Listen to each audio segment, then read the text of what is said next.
Hi welcomes to SPB kitchen. இன்றைக்கி என்ன செய்ய போகிறேன்னா பீஃப் கறி குழம்பு தான். பார்த்தீங்கன்னா தேங்காய் எண்ணெய், சன்ஃப்ளவர் ஆயில் கொஞ்சம் சேர்த்துருக்கு, சின்ன வெங்காயம் 15 போல் சேர்த்துருக்கோம், பட்டை ஏலக்காய் கொஞ்சம் சேர்த்துருக்கோம்.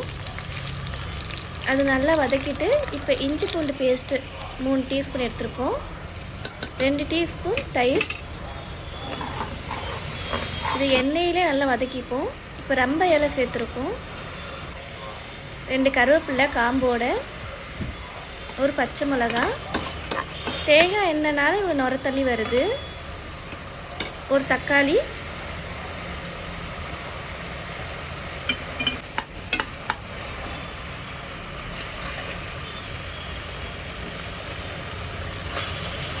இப்போ எடுத்து வச்ச கறி சேர்த்துக்கலாம். 1/2 kg பீஃப் எடுத்துருக்கோம்.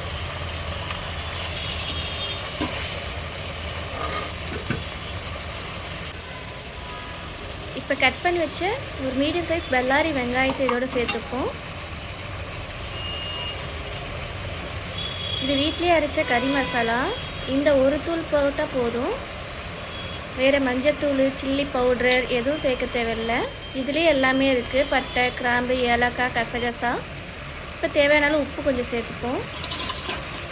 இதை கிண்டாமல் அப்படியே மூடி போட்டு விட்டுடுங்க. ஒரு 2 நிமிஷம் கழித்து திறந்து பார்ப்போம். இப்போ நல்லா ஒரு வதக்கிப்போம். இது எதுக்குன்னா கறி குழம்புக்கு நல்லா கலர் வர்றதுக்காக எண்ணெயிலே அப்படியே மசாலாவை விட்டுருணும். ஒரு 2 மினிட்ஸ் சிம்லே வச்சு விட்டால் போதும். இதை இப்போ நல்லா கிளறிப்போம். இப்போ குழம்புக்கு தேவையான அளவு தண்ணி எடுத்துப்போம்.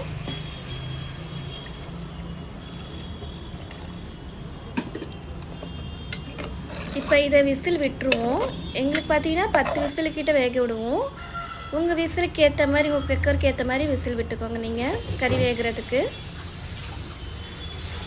இப்போ அதுக்கு தேவையான மசாலா பார்த்தீங்கன்னா தேங்காய், பாதாம், முந்திரி. இப்போ ஃபஸ்ட்டு தேங்காவை எடுத்து அரைச்சிப்போம். முதல்ல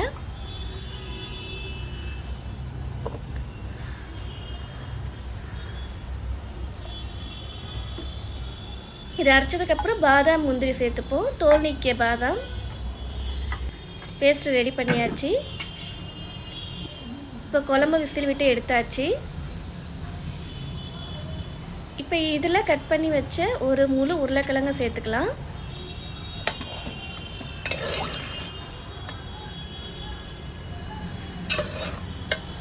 அரைச்சி வச்ச மேவா சாமான் இதோடு சேர்த்துக்கலாம்.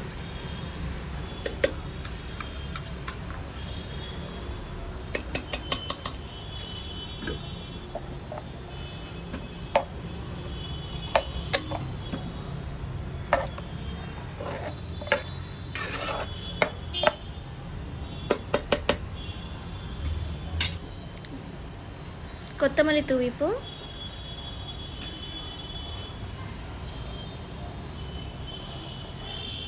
இது நல்லா ஒரு மிக்ஸ் கொடுத்துட்டு இப்போவே உப்பு எல்லாம் செக் பண்ணிக்கோங்க. ஆனத்துக்கு உப்பு கொஞ்சம் குறைவாக இருக்குது, உப்பு மட்டும் சேர்த்துக்கிறேன். இப்போ கிழங்கு வேகிறதுக்கு ஒரு விசில் விட்டு எடுத்துப்போம். இப்போ ஒரு விசில் விட்டு எடுத்தாச்சு. கறியான நல்லா டேஸ்ட்டாக வந்திருக்கு. இதே மாதிரி நீங்களும் வீட்டில் செஞ்சு பாருங்கள். நெக்ஸ்ட் டைம் இதே தான் செய்வீங்க.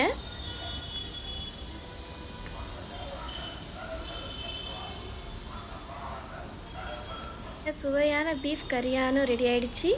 அடுத்த வீடியோவில் சந்திப்போம். மறக்காமல் சேனலை சப்ஸ்கிரைப் பண்ணுங்கள், லைக்ஸ் பண்ணுங்கள். தேங்க்ஸ் ஃபார் வாட்சிங்.